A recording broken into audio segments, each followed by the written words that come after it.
e fé na verdade, para que também vos chamou mediante o nosso evangelho, para alcançardes a glória de nosso Senhor Jesus Cristo. Eleição incondicional. Eleição incondicional, a própria palavra eleição e predestinação, ultimamente a gente tem encontrado bastante resistência. E ao ler os livros, a gente lê o livro de Spurgeon, aí já tem mais de 100 anos, ele também encontrava essa mesma resistência na igreja da Inglaterra. E hoje a gente encontra muitos irmãos que às vezes até evitam de falar, porque é um tema, entre aspas, polêmico. Mas é complicado e é um pouco estranho a gente encontrar polêmica nesse tema, nessa palavra, eleição ou predestinação. As duas têm conotações diferentes, mas eu vou usar elas no mesmo contexto. Com relação a que a Bíblia nos traz isso constantemente. A palavra do Senhor nos fala de eleição e predestinação em várias vezes aqui, e não são temas que a gente possa dizer descontextualizados. Então, a gente primeiro encontra aqui em eleição condicional um olhar para que Deus nos elege incondicionalmente, mas não é uma incondicionalmente daquilo que Deus nos elegeu como finalidade, não, incondicionalmente daquilo que eu faço. Então a gente tem inúmeras doutrinas na Bíblia, que são um tanto difíceis, nós já estudamos elas aqui, estudamos a Cristologia, a Trindade, e nós percebemos que existem temas mais, vou chamar assim, um pouco mais complexos do que eleição e predestinação. Contudo, eleição e predestinação é os temas que mais a gente encontra polêmicas, discussões e às vezes até inacabadas, né? Então, embora a maioria dessas doutrinas que a gente já estudou possam ser recebidas por alguns cristãos, esta parece ser frequentemente uma das doutrinas mais rejeitadas, a doutrina da eleição. E por que a gente tem encontra isso, infelizmente? Certamente porque as Escrituras estão sendo pouco observadas ou observadas de forma incorreta. Eleição incondicional, então, como eu acabei de comentar, ela não significa que Deus salvará as pessoas não se importando se elas virão à fé. Ele vai salvar incondicionalmente, seja o que você fizer ou não, Deus vai te salvar. Eleição incondicional não é isso. Alguns autores até preferem eleição soberana, o que quer dizer o seguinte: há condições que Deus decreta para a salvação, e de fato, há algumas condições, não é incondicionalmente nesse sentido, e as condições são para crer, mas isso está relacionado com uma justificação, que Ele nos dá a fé, Ele planta a fé em nossos corações e nos justifica por meio da fé. Eleição incondicional, então, quando a gente fala de eleição incondicional, a gente não está dizendo que a salvação final, ela é incondicional. A fé, ela não é uma condição para a eleição, pelo contrário. Ele nos elegeu e por isso temos fé, recebemos a fé mediante o seu dom, um dom gratuito. É exatamente o contrário, então, a eleição é uma condição para a fé, porque nos escolheu desde a fundação do mundo, Ele comprou a nossa redenção, deu vida espiritual por graça irresistível e nos trouxe a fé. Conforme então nós estudamos desde o pastor Manuel, começou com depravação total, depois veio o Wesley, depois veio o Tiago e agora eu, a gente está tratando sobre os temas que Deus salva pecadores em condições depravadas, mortas, sem nenhuma condição. Ele nos elege então nele. Mas nesse contexto, a gente já vem estudando aqui, e os irmãos que me antecederam fizeram isso com bastante exatidão, no sentido de maestria, eles trataram aqui sobre a história e eu não vou retomá-la. Mas os irmãos já sabem que essas doutrinas que foram elencadas foi no Sínodo de Dort, contra as doutrinas que os irmãos remonstrantes, os arminianos, instituíram.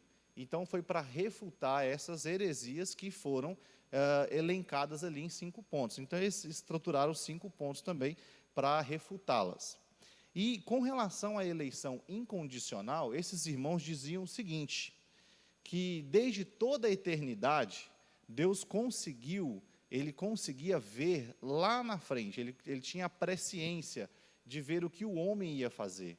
e sabendo que o homem iria fazer, ele então o elegia, ele então fazia com que ele recebesse a salvação, se ele, é claro, optasse por fazer aquilo que a vontade de Deus queria. Então, essa doutrina diz o seguinte, que desde a eternidade Deus olha para os limites da fé, os limites do tempo, melhor dizendo, e ele sabe que antes, quem irá dizer sim para a oferta do Evangelho e quem irá dizer não. Então, Deus, sabendo disso, eles chamam isso de presciência, ele diz o seguinte, com base nesse conhecimento prévio, aqueles que atenderão o chamado, as condições para a salvação, exemplo, aqueles que expressarão fé ou crença em Cristo, Deus, então, sabendo que eles atenderão essa condição, com base nisso, Deus os elege. Ele escolhe eles para a salvação. Isso significa que a graça eletiva de Deus é distribuída por Deus com base em alguma condição. O problema dessa teoria, dessa leitura desses homens diante das Escrituras, é que Deus, então, ele não é soberano. Então, ele significa que ele é soberano com uma condição, porque quem dá a condição para ser eleito é o homem, mesmo Deus vendo prescientemente antes, ele ainda tem a condição de saber se ele vai escolher ou não. Bem complicada essa leitura, porque as Escrituras a gente não tem sustentação bíblica para dizer que essa presciência é uma doutrina bíblica. E aqui, antes da gente começar, eu separei 3 textos, baseados nos nossos autores, para que nós possamos meditar.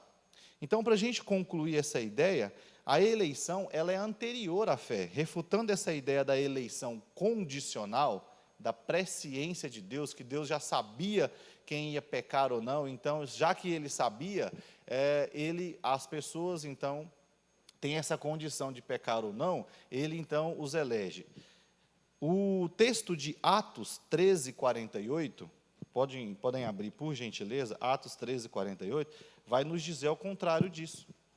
Aqui nesse texto, Paulo e Barnabé, eles, um pouco antes, eles haviam já sido designados, da igreja de Antioquia para ser os missionários da igreja. E lá na igreja de Antioquia tinha pastores, mestres, doutores, profetas.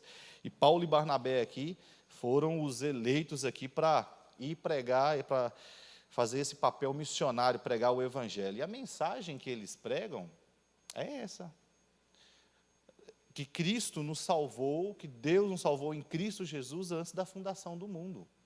E aqui, eles têm um embate com os judeus. Os judeus ficam começam a criar um motim, começam a querer tudo que eles estavam pregando, desconstruir aquilo que eles estavam pregando, criar problemas, e Paulo e Barnabé, então, eles pregam ali na Antioquia da Pisídia.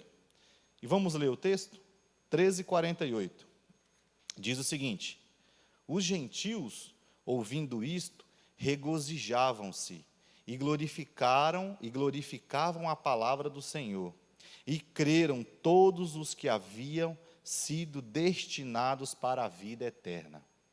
Eles não foram destinados para a vida eterna porque creram. Não, leia o texto novamente comigo.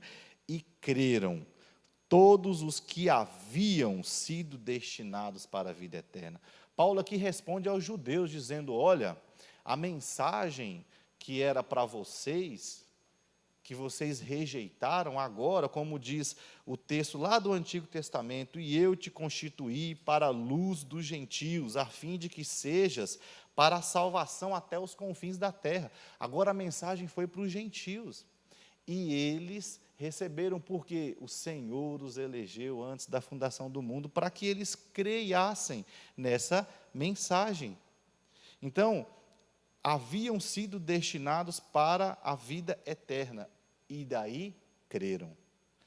O apóstolo Paulo, então, ele diz que o texto não está dizendo que eles creram porque que todos os que creram foram escolhidos. Não, ele está dizendo que aqueles que foram destinados na vida eterna creram. Ele está dizendo que, diz que os que foram destinados, os que foram escolhidos para a vida eterna, creram. A eleição por parte de Deus precedeu a fé e tornou-a possível. Então não é porque o Senhor Deus viu lá no futuro que esses homens iriam crer, não. Foi que o Senhor elegeu eles e eles creram. Esta é a razão decisiva porque alguns creem e outros não. E isso implica bastante no nosso evangelismo. E a minha proposta hoje, ao tentar fazer essa exposição, é chegar no foco que eu quero hoje, o objetivo é, e que isso implica no nosso evangelismo? Porque essa mensagem, esse querigma que é apresentado aqui no Novo Testamento, a mensagem do Evangelho, ela é que Cristo salva pecadores.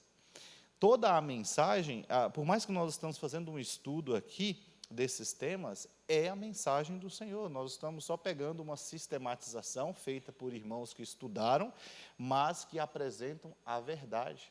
Não é uma alta teoria, não é uma alta teologia que você vai dizer, essa daí eu não domino, é só os irmãos que estudam lá da igreja. Não. Isso é a mensagem do Evangelho que você, irmão, deve anunciar a todos. Sem a eleição incondicional, a gente não conseguiria anunciar o Evangelho, era impossível. Só é possível a gente anunciar o Evangelho, como Paulo e Barnabé fizeram aqui, por causa da eleição incondicional, porque Deus elegeu, e a gente então agora anuncia esse Evangelho para as pessoas. Ele será para o juízo ou será para a salvação. Eles estão aí, os eleitos, e eles precisam ouvir a mensagem do Evangelho. Um pastor dá um exemplo de que é como se um prédio estivesse em chamas e você tivesse condições de ir lá salvar crianças e mulheres e homens que estão ali presos, e você não fizesse, é você não evangelizar, não pregar o Evangelho, é saber que essas pessoas estão ali precisando, e você se nega a fazer isso. Mas aqui, nós temos aqui também João, capítulo 10, versículo 26, o Evangelho de João, capítulo 10, versículo 26, que diz o seguinte: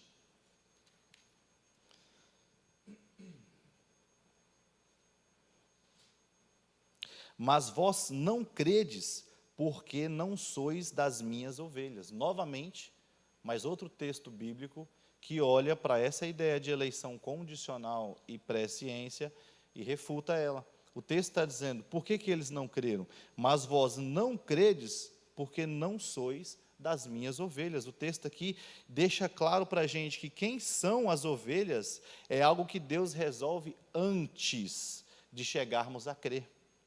Cremos porque somos ovelhas eleitas e não o contrário. A gente vai encontrar também em João, apresentando aqui a fala do Senhor Jesus, em João 8,47, não me dais ouvidos porque não são de Deus. Então isso precisa ficar muito claro para nós. O João 18,37 diz que todo aquele que é da verdade ouve a minha voz.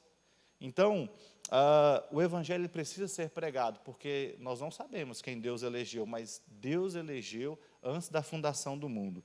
E não existe condição para essa pessoa. Ela precisa ouvir o Evangelho, os eleitos precisam ouvir o Evangelho. E aí sim, o coração deles, você não precisa nem se esforçar. Olha a pregação de Jonas.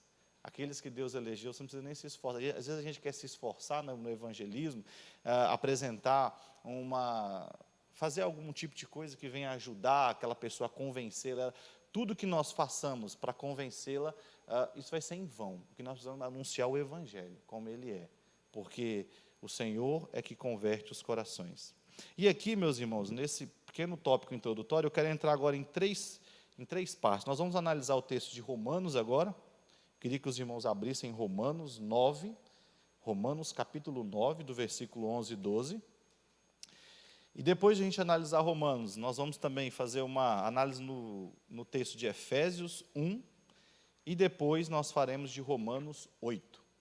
E aqui, o de Romanos 9, é um dos que eu percebo aqui mais contundentes com relação à eleição incondicional. O texto, então, vai tratar sobre Jacó e Esaú. Romanos 9, versículo 11 e versículos 12. Pode ler, por gentileza, algum irmão?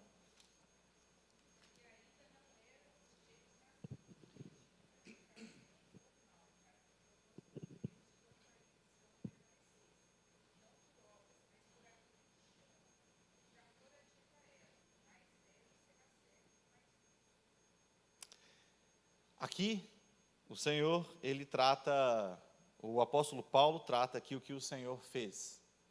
O Senhor elegeu um e não outro. E esse texto, eu vou começar com as postulações a gente já chamou aqui dos remonstrantes, né, dos arminianos com relação a esse texto.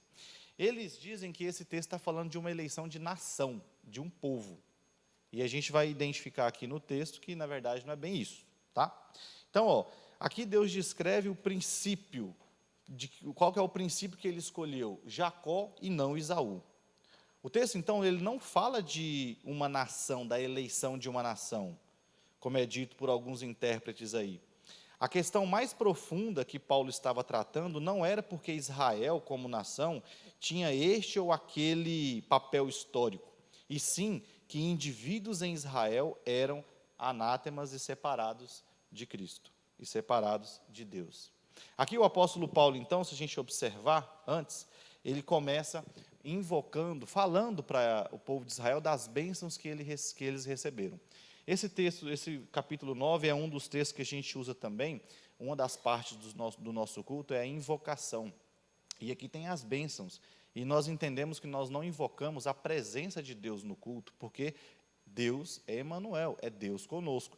Então, no texto, a gente usa ele como base para desenvolver a ideia de que nós invocamos as bênçãos. E quais são as bênçãos? Essas que a gente encontra no versículo 4, da adoção, da glória, das alianças, a legislação, o culto, as promessas. E que é isso que nos lembra que Deus fez com Israel e estendeu a nós. Essas bênçãos que foram estendidas a nós pelo povo de Israel. E Paulo aqui está dizendo para eles que eles receberam essas bênçãos, contudo, ele queria que eles de fato fossem todos um povo escolhido, portanto, não são todos. E ele vai dizer então, e desenvolver aqui a ideia de que Deus escolheu Jacó e não Esaú. E ele vai dizer aqui que ele até queria que ele fosse anátema a essa mensagem, porque ela é dura, e ele não está fazendo uma oposição ao povo os judeus, falando assim, vocês são meu povo, também sou judeu. Eu não estou aqui contra vocês, fazendo um tipo de, como se ele estivesse do grupo dos gentios, em detrimento do grupo dos judeus. Paulo é bem claro com a mensagem do Evangelho. Ele falou, não estou fazendo opção aqui entre vocês e os gentios. O que eu estou dizendo aqui é o que Deus fez, é o que Ele apresentou na sua verdade, em Cristo Jesus. Então, ele vai chegar ao final aqui e vai dizer, e ainda não eram os gêmeos nascidos, nem tinham praticado o bem e o mal, para que o propósito de Deus quanto à eleição prevalecesse, não por obras, mas por aquele que chama. Aqui, nós percebemos que o texto, então, não fala de eleição de uma nação, mas de indivíduos.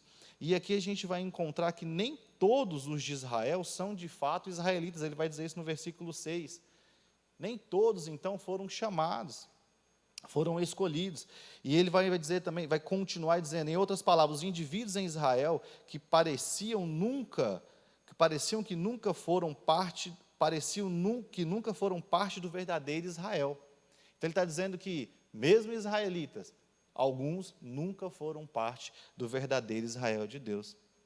Aqui, há uma preocupação enorme de muita gente até hoje, porque quando eles olham para a doutrina da eleição incondicional, as pessoas costumam dizer que é injustiça. Nós já ouvimos isso, eu já ouvi isso várias vezes. É injusto.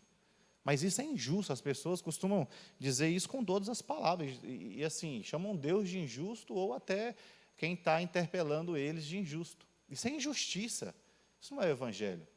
O curioso é que a gente não ouve essas pessoas dizer que é injustiça quando a gente ouve um semi-pelagianismo. Exemplo, eu vou dar um exemplo do Pelágio, um monge do século IV, católico, que trouxe um monte de ideias heréticas. Uma delas era que a inocência no homem, o homem é inocente, ele nasce inocente. Aí teve o semi-pelagianismo, tal de João Cassiano, que diz que não é totalmente, que a humanidade ela é parcialmente inocente, pior ainda, né? A ideia desse semi-pelagianismo, até hoje, que vigora em muitas ideias, é que o homem tem um pouquinho de bondade, e ele pode, então, eles até acreditam numa eleição, contudo, que o homem ajude Deus, então, nesse processo de eleição, de que ele tem a sua escolha, de que ele pode escolher a salvação, de que ele pode escolher não pecar, e então recebê-la porque ele tomou a iniciativa de alguma forma ou de alguma medida. O arminianismo aí entra, né, nesse de alguma forma, de alguma medida, nesse percentual de escolha. O problema aqui é que as pessoas não falam que essas mensagens que são pregadas nesse ponto são injustas.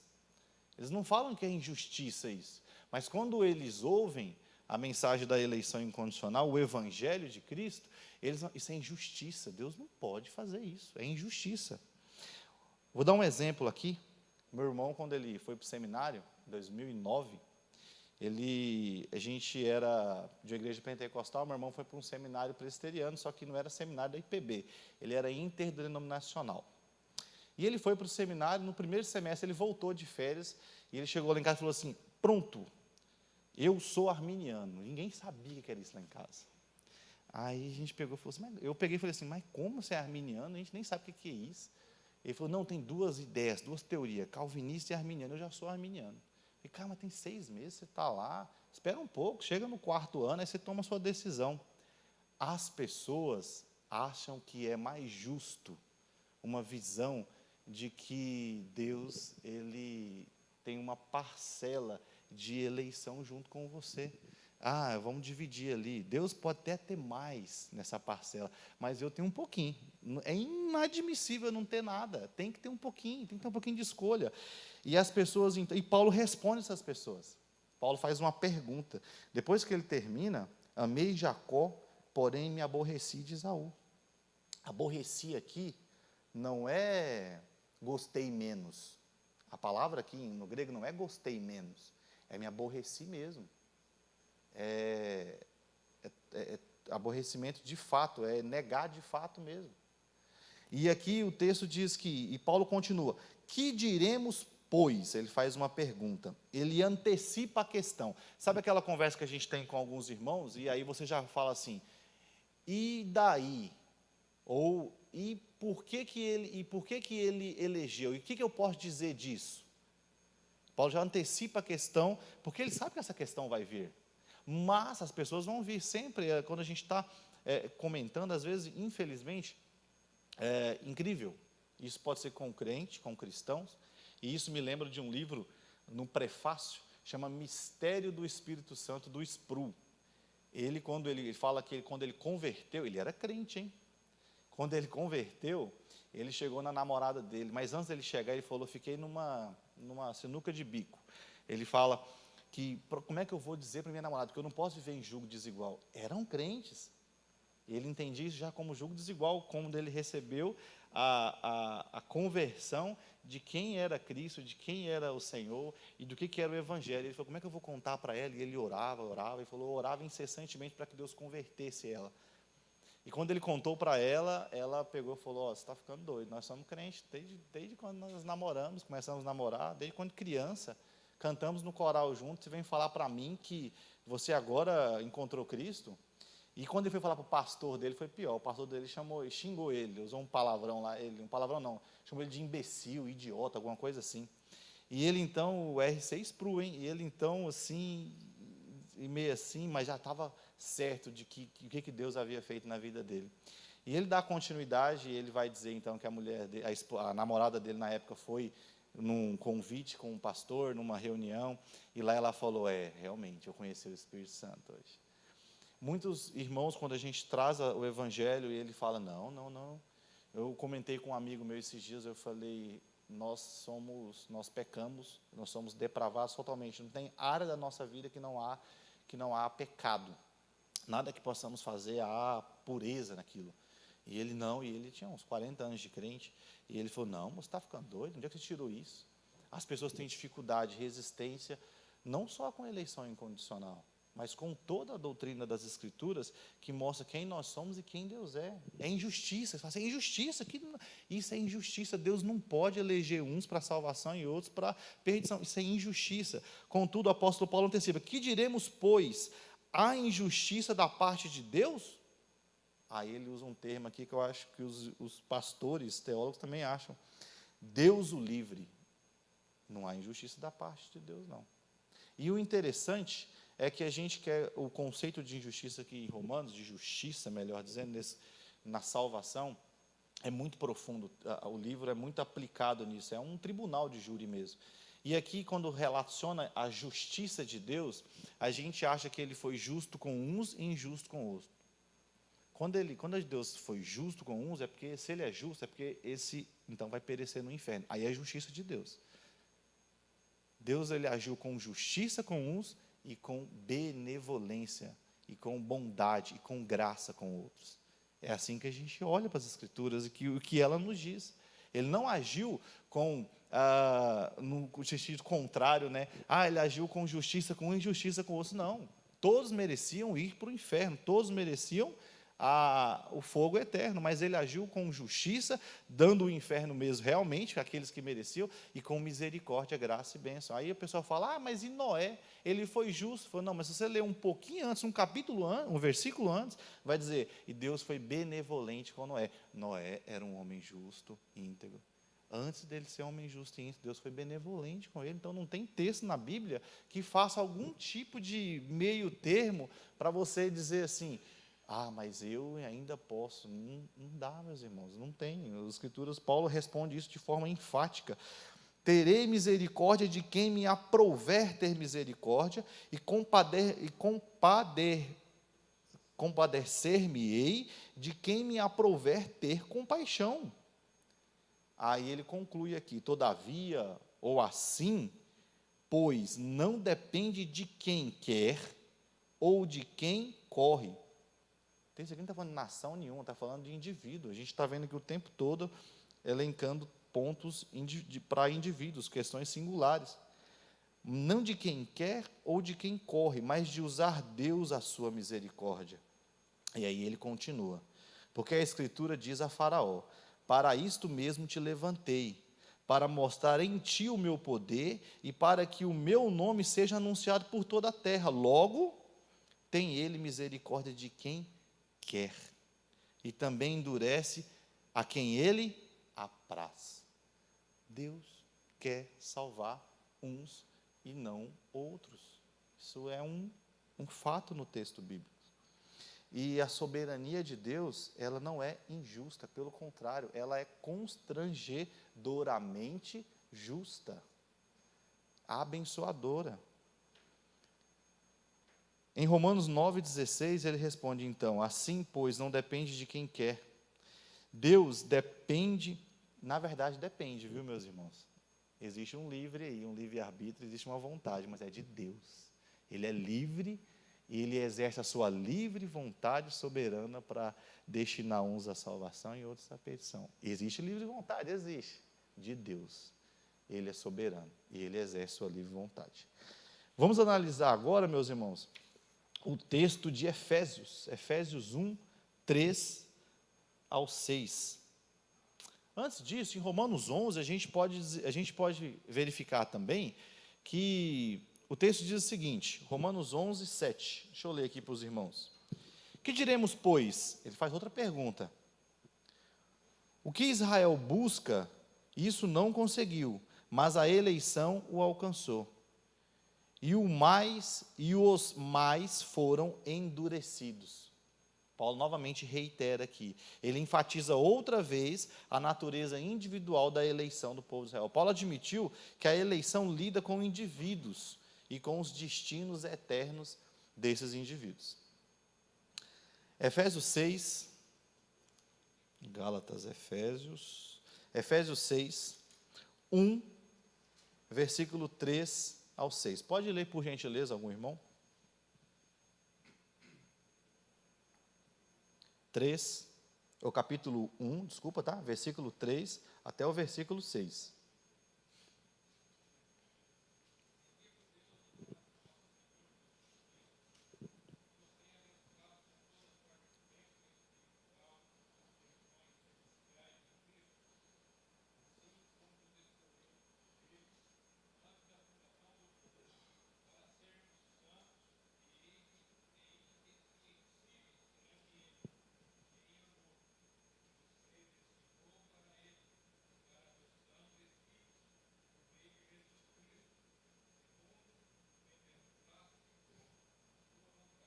Amém.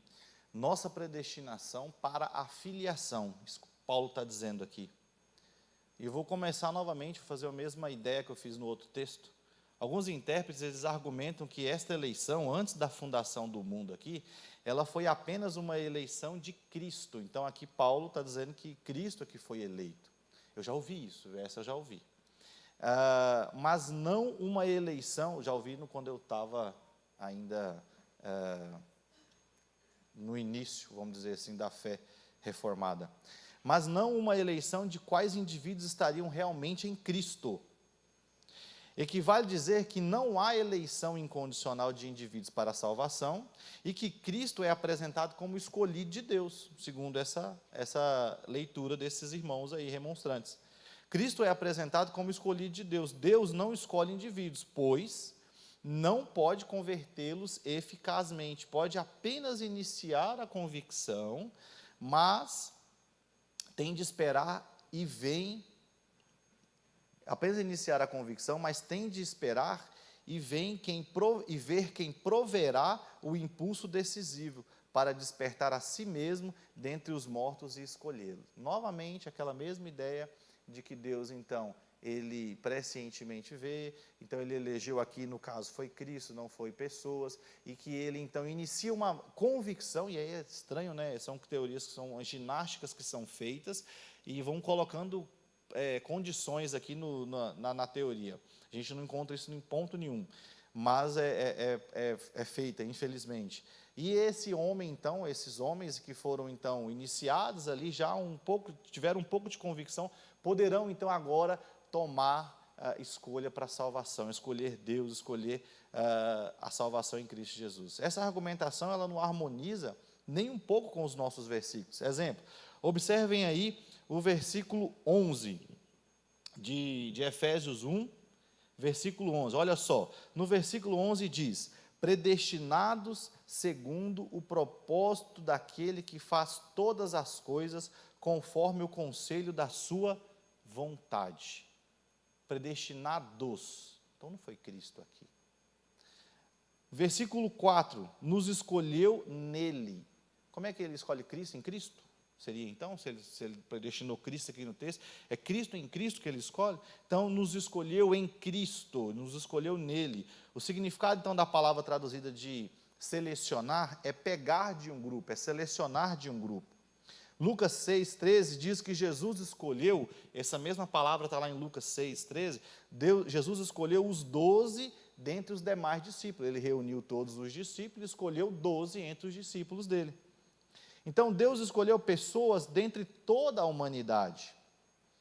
Nós, no versículo 5, nos predestinou para Ele, para a adoção de filhos, por meio de Cristo Jesus. Uma das bênçãos, né? Nós somos adotados na família de Deus por meio de Cristo. E aqui refuta mais uma vez a ideia de que o texto está falando de uma eleição de Cristo. Então, nós somos predestinados e não Cristo. Ele é aquele que torna possível a eleição, a predestinação e a adoção de pecadores. Eu e você, nós fomos adotados, enxertados nessa árvore aí, que é Cristo Jesus. Nós fomos colocados na família da fé, por meio de Cristo, por graça, por misericórdia. E não foi o contrário. Romanos 8, 28, tem uma outra base arminiana aí, que eles usam, né, como eleição também condicional. Vamos lá. Romanos 8, 28 e 30 ao 33. Podem ler quem achar, por gentileza. Romanos 8, do 28 ao 33.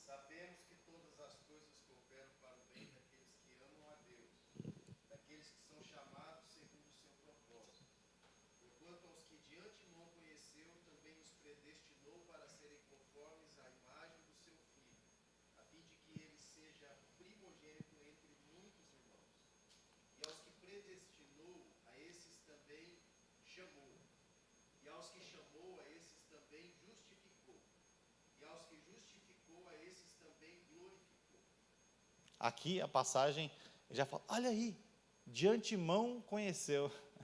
O texto, eles então vão utilizar a ideia de que o texto está dizendo que de antemão Deus, então, já conhecia, e então aí sim ele escolheu, justificou, ele predestinou eles. Contudo, o texto, ele diz diferentemente dessa ideia. Essa passagem é usada frequentemente para usar que a eleição incondicional, ela não tem base, dizendo o seguinte, que aos que de antemão conheceu, também o predestinou. São eleitas com base no conhecimento antecipado e de sua fé que elas produzem sem a ajuda da graça irresistível e que Deus viu de antemão. Contudo, novamente, isso não se harmoniza com o que Paulo está dizendo aqui no seu argumento.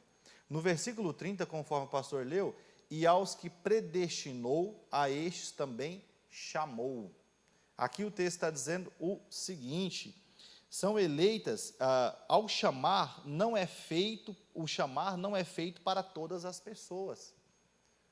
Então, ele está dizendo a estes, e aos que predestinou, a esses também chamou. O chamado do versículo 30 é feito somente àqueles que Deus predestinou para serem conformados à imagem de seu Filho, conforme o versículo 29. Para serem conformados à imagem de seu Filho, a fim de que ele seja o primogênito. O que é, então, este chamado feito a todos os que são predestinados e que leve à justificação? Esse chamado, então, quando a gente estuda, nós estudamos Graça Irresistível com Wesley, foi, né? Graça Irresistível com Wesley, nós vimos que em 1 Coríntios 23, 24, responde isso claramente para nós. 1 Coríntios, do capítulo 1, versículo 23 e 24, diz assim, mas nós pregamos a Cristo crucificado, escândalo para os judeus e loucura para os gentios. Mas para os que foram chamados, tanto judeus como gregos, pregamos a Cristo, poder de Deus e sabedoria de Deus. O Evangelho, quando a gente anuncia ele para as pessoas, os gregos, os gentios, como dotados ali de uma teoria filosófica, para eles é loucura. Você está falando o quê aí? Deus elegeu um homem que veio ao mundo. Para eles é uma loucura, é uma coisa ignóbil, uma coisa, meu Deus, você está falando. Paulo, quando estava dentro de um areópago pregando, as pessoas ali deram ele pegou esse gancho ali dentro de um contexto de idolatria e de deuses que estavam ali sendo explicados, sendo expostos, ele aproveitou para expor o verdadeiro Deus, o Deus desconhecido daquela placa. E quando ele termina a exposição, alguns falam assim, quando ele chega, ele argumenta muito bem, mas quando ele chega em Cristo, aí uns falam, de novo essa. A mesma coisa não é diferente hoje quando a gente anuncia o Evangelho, quando a gente chega em Cristo, a gente já começa por ele. E as pessoas acham que então é loucura. Para o judeu é fraqueza, é escândalo. Por quê? Ele precisa de sinais. Ele fala assim, rapaz, é tão rica a nossa cultura, é tão rica a nossa religião, e você vem só com Cristo? É o que o livro de Hebreus diz. Acabou todos os sinais, eram sombras. Agora você vai adorar a sombra em vez da pessoa? Então, para judeus é escândalo e para grego é loucura. Contudo, o texto diz que, mas os que foram chamados, tantos dos judeus que acreditaram nesse escândalo do Evangelho, que agora constrange o coração deles, salvou o coração deles, e eles entenderam que tudo aquilo que foi feito no Antigo Testamento apontava para um que era Cristo, e para os gregos que achavam que era loucura, que eram inadmissível isso para a consciência. Uma outra coisa, as pessoas acham que a lógica delas podem responder ou podem deliberar de alguma forma coerência diante de Deus. O Deus que deu a lógica para elas querem trazer uma lógica para diante de Deus. Falam assim, não, isso aí não tem lógica. A criatura quer estabelecer uma lógica diante do Deus que a criou, que colocou a fé no coração dela, que colocou o sentido da vida no coração dela. Então, aqueles que entendem a mensagem é porque foram chamados, é porque ouviram a pregação e porque eram eleitos. Mas os que foram chamados, creram. Porque Paulo prega o evangelho, e aqueles que foram chamados ouviram, sendo eles judeus ou sendo eles gregos. Então, nós temos aqui no texto, o chamado versículo é para indivíduos, não é Cristo, não está falando de Cristo aqui separadamente. Pregamos a Cristo crucificado, escândalo para os judeus. Dessa forma, o chamado não é a pregação. O chamado aqui, ele antecede a pregação. Então, os que foram chamados, nós pregamos para judeus e para gregos, e os que foram chamados converteram. Ele o desperta dentre os mortos e muda sua percepção da cruz. Em outras palavras, o chamado em Romanos 8,30 é a graça irresistível. O pastor pregou aqui semana passada, vinde a mim. É o chamado de um rei, o rei dos reis, chamando os seus súditos, vinde a mim. E esse chamado, ele é eficaz, ele não é imposto. A ideia de irresistível não é que ele vai te pegar à força, não. Ele vai rasgar o seu coração no sentido de amor. Você mesmo vai se prostrar diante desse Deus e vai vir com seu coração aberto e derramado diante dele. O chamado de Deus, então, ele, por meio da pregação, ele não é, a gente quando vai, então, o apóstolo Paulo fazia isso com tanta tranquilidade, ele pregava o evangelho, porque ele sabia que o chamado de Deus na vida daqueles homens, eles atenderiam à pregação que ele estava pregando, e não o contrário. Não é, então, novamente eu reitero, não é a qualidade da sua pregação, a profundidade ou a qualidade do seu arguir, mas o chamado de Deus na vida dessas pessoas que ele há de salvar. Então, aqui a gente continua. Portanto, o conhecer de antemão mencionado em Romanos 29 não é mero conhecimento de algo que acontecerá no futuro, sem a predeterminação de Deus. É conhecimento referido no Antigo Testamento. E aí a gente vai lá para o Antigo Testamento e vê Gênesis 18, 19. Porque eu, o Abraão, escolhi, literalmente conheci, para que ordene a seus filhos, a fim de que guardem o caminho do Senhor. Aqui ele está referindo no Antigo Testamento, falando do chamado desses homens. Jeremias também diz, antes que eu te formasse no ventre materno, eu te conheci. Então Deus chamou esses homens antes, assim como ele nos chama antes de ouvirmos a pregação do Evangelho. Em Amós, diz assim, de todas as famílias da terra, somente a vós outros, Israel, vos escolhi. A mesma palavra para conheci. Então, de antemão conheceu, de antemão chamou, de antemão os elegeu, desde a fundação do mundo. O texto está claro aqui para a gente. O texto que Deus nos ensina, o texto em que Deus nos ensina, realiza a redenção completa. Em Romanos 39 a gente vê, e nada pode, Paulo conclui aqui, e nada pode separarmos do amor de Deus que está em Cristo Jesus para sempre. A Ele seja todo o louvor e a glória. Nós fomos eleitos antes da fundação do mundo. E Paulo então faz uma arguição contundente para chegar a esse ponto. E se Ele nos elegeu, nada nos separará do amor dEle.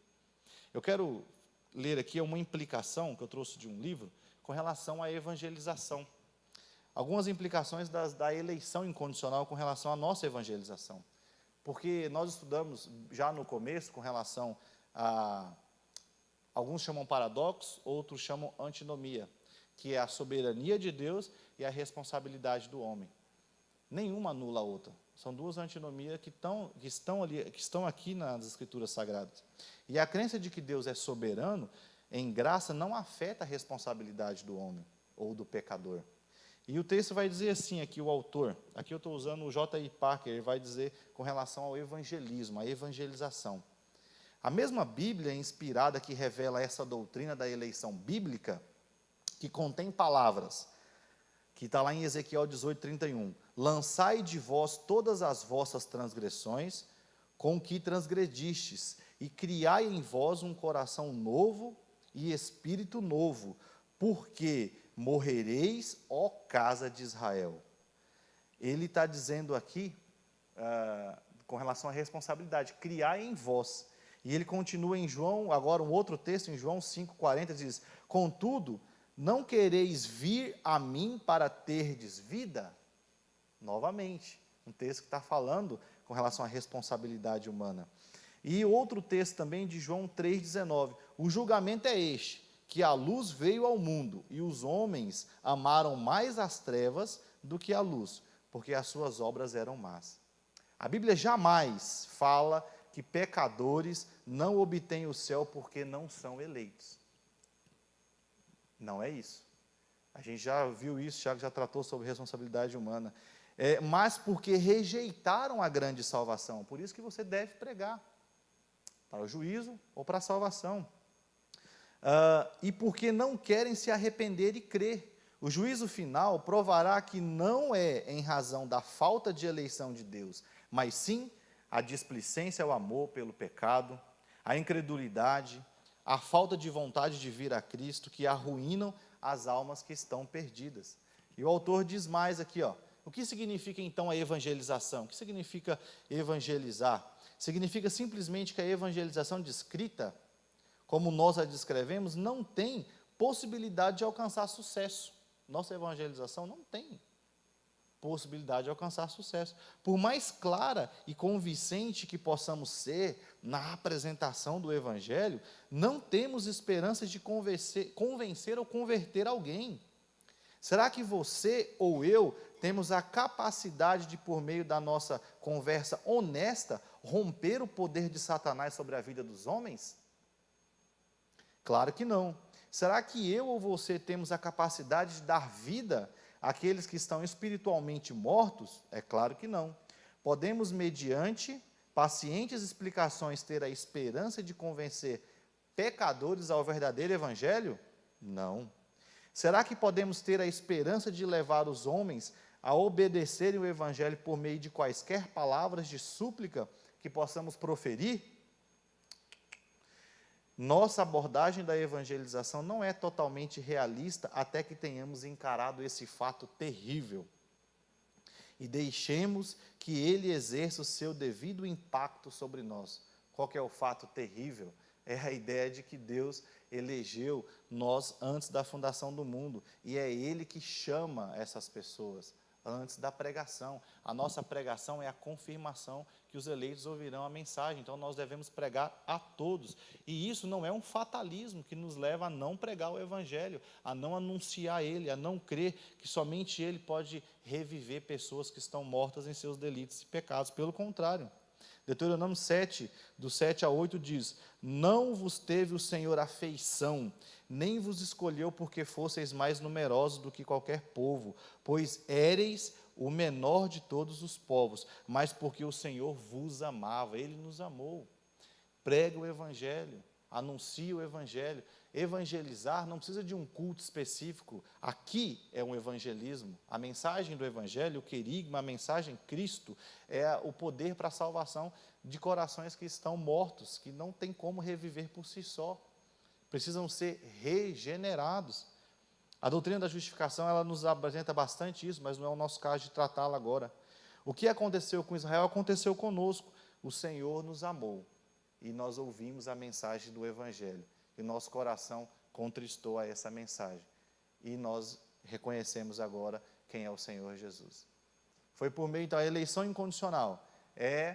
Deus nos escolheu antes da fundação do mundo. Ele nos elegeu em Cristo Jesus, para anunciarmos agora essa boa nova. E isso é a mensagem do Evangelho. Isso não é alta teologia, isso não é alta sapiência de homem, não. Isso é o Evangelho nu e cru, do qual devemos pregar e anunciar.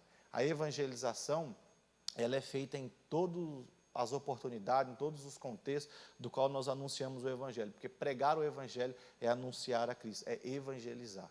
Que nós possamos ter essa certeza, essa segurança, essa tranquilidade, de que a eleição incondicional, ela nos anima a evangelizar, não o contrário. O fato de Deus ter elegido, aí não precisa evangelizar, não, aí que a gente precisa, porque os eleitos e aqueles que também estarão eleitos para o juízo, que são eleitos para o juízo, precisam ouvir o Evangelho de Deus.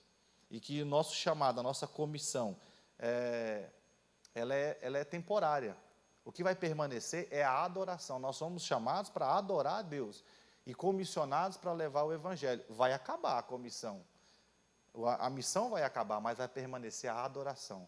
e para todo sempre diante do Senhor. Nós estaremos adorando aquele que nos elegeu antes da fundação do mundo. E aí todas as dúvidas, que Paulo é bem duro em dizer, o que te importa, né? Se ele escolheu um outro. Todas as dúvidas, o que te importa, então? Você quer saber? Aí você vai perguntar para Deus no céu.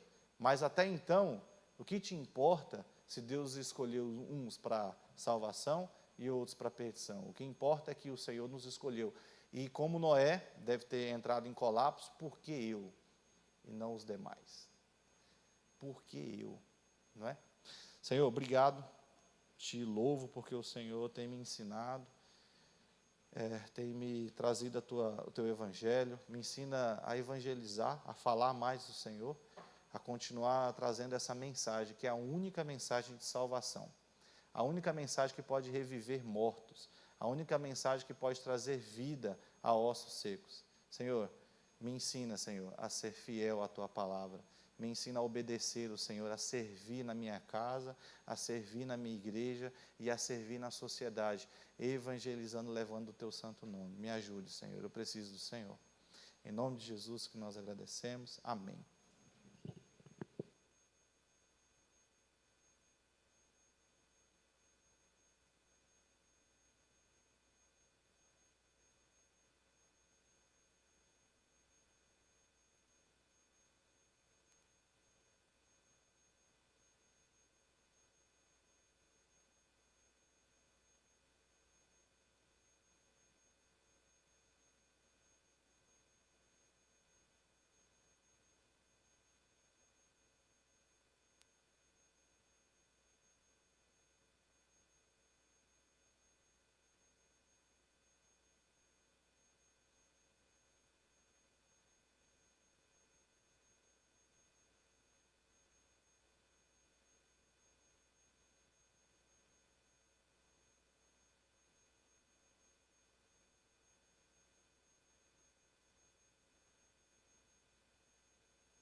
Bom dia, meus irmãos.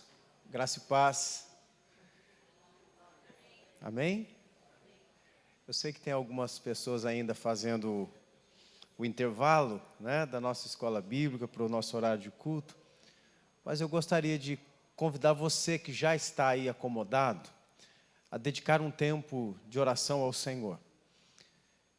Nós vamos orar pedindo que Ele nos abençoe nesse tempo que nós separamos semanalmente para oferecer o nosso culto a Ele, e que você possa estar desde já preparando o seu coração para ouvir também aquilo que Deus tem para falar com você na exposição da palavra. Nós já tivemos a oportunidade de aprender um pouco mais a respeito das doutrinas da graça, daquilo que Deus tem feito para a salvação do homem em Cristo Jesus, e tem se revelado desta forma tão maravilhosa, mas nós temos ainda algumas coisas para aprender a respeito de Cristo na manhã de hoje, e também nós temos muito o que oferecer a Ele. Então esse é um tempo de consagração, um tempo de nos colocarmos à disposição de Deus, mas nós não podemos começar isso de forma assim irreverente. Nós temos que estar realmente convictos de que Deus está aqui, e que a sua presença requer de nós santificação, e que se estivermos em alguma coisa ainda em falta com Deus, ou seja, se existe algum pecado ainda a ser confessado, é preciso que se faça agora. Então, ore ao Senhor, peça que Deus receba o teu culto, peça que Deus use você como instrumento de adoração a Ele, e peça também que Ele fale com você nessa manhã. Comece pedindo, então, o perdão dos pecados. Todos vamos dedicar um tempo de oração ao Senhor.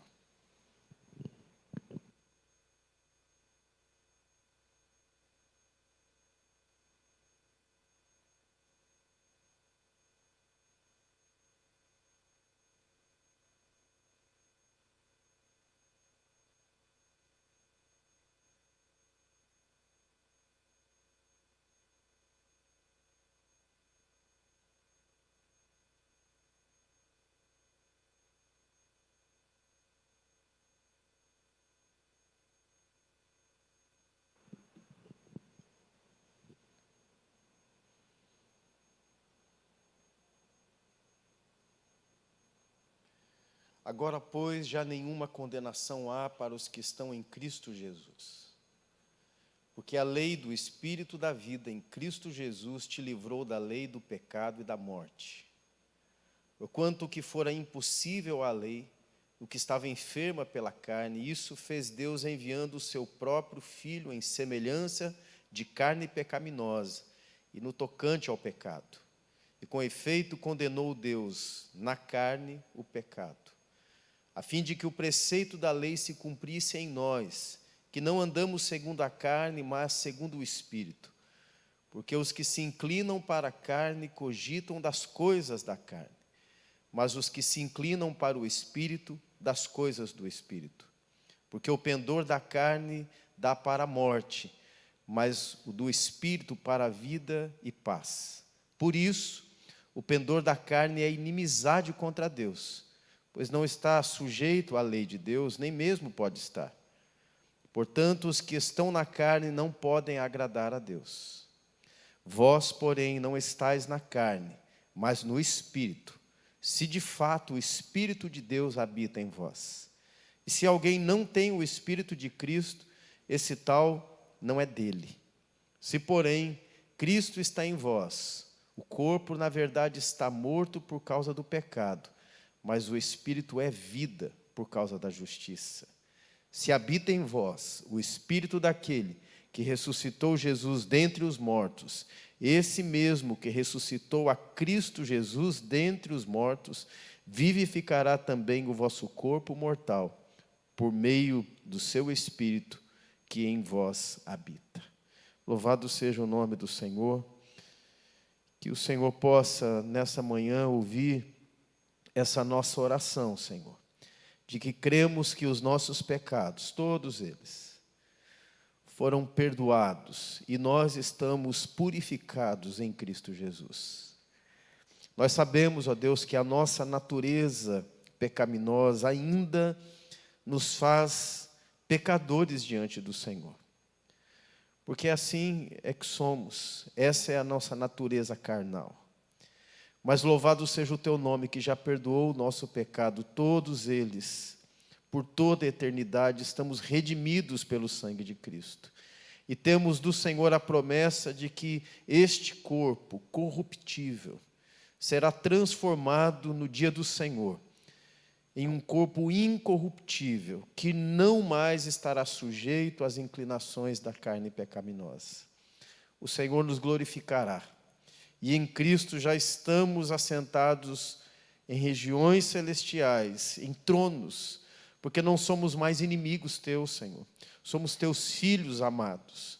E por causa desta promessa nós temos alegria de estarmos na tua presença, louvando, adorando, bendizendo o teu nome e com o nosso coração cheio de gratidão, entoar cânticos, orações, palavras de adoração ao teu nome. Senhor, este é o propósito da tua igreja, anunciar esta mensagem maravilhosa, a mensagem da salvação, que o nosso coração também se encha de estímulo nesta